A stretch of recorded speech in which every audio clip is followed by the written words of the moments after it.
Sicuramente sono occasioni dove si vedono un po' tutte le persone che lavorano all'interno del Careni Pioigina, i ragazzi che giocano dai più piccoli ai più grandi. Per quanto riguarda la prima squadra, sostanzialmente continuiamo un po' il cammino dello scorso anno, quindi una squadra costruita con tendenzialmente giovane.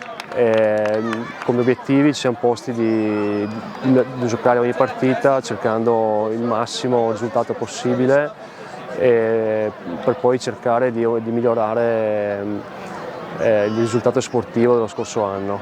Prima di tutto ringrazio vivamente a tutti chi ha partecipato.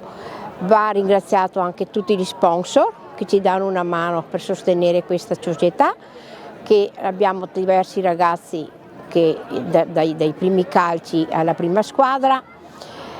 Ringrazio allenatori, accompagnatori, genitori, tutti quanti, perché c'è sempre qualche sacrificio per tutti.